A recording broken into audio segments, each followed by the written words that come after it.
Genesis.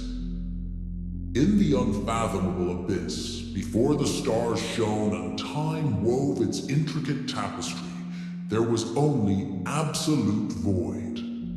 A nothingness so vast it defied comprehension, devoid even of the promise of existence.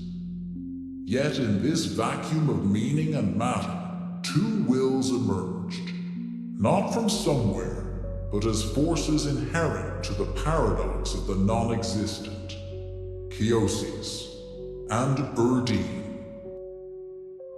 Chaos incarnate had no fixed form.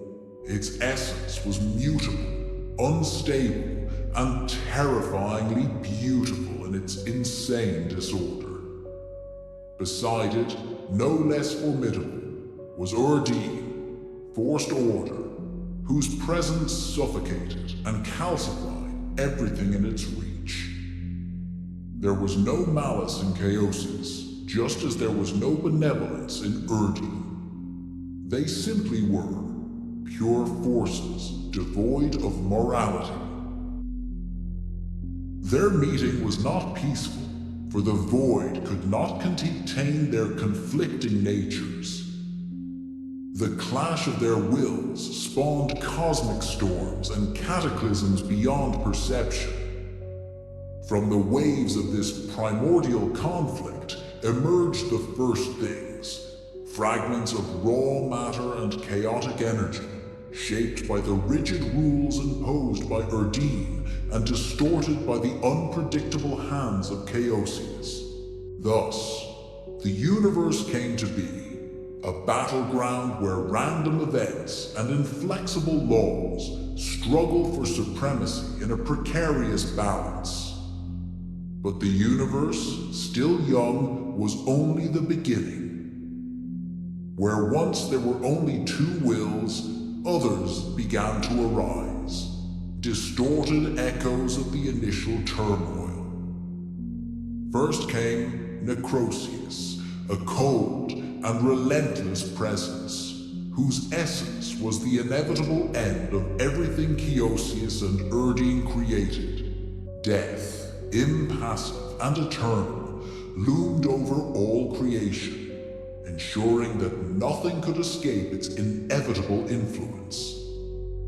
Then, from chaos and order, something unexpected emerged. Madness thought itself, a subtle and complex reflection of the designs already permeating the universe. Madness was not an entity of raw power, but of contemplation and perception. It was he who named things, who understood the conflict, and by doing so, became a part of it.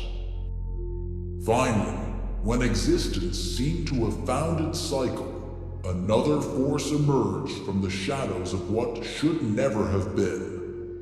Darkzan. Dark is the void itself from which all things arose. Darkzan was not merely the end, but the complete negation of being. While Keosiis created and Urdeen shaped, while Keosiis destroyed and madness reflected, Darkzan waited, silent, inescapable. The promise that all things would return to nothingness.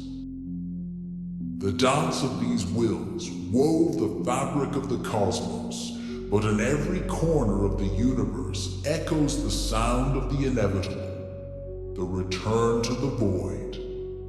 For Darkzan is not just the end, it is the destiny of all things, the silence that waits beyond the stars. And even now, as we delve into the forgotten secrets of creation, there is a whisper in the shadows that cannot be ignored.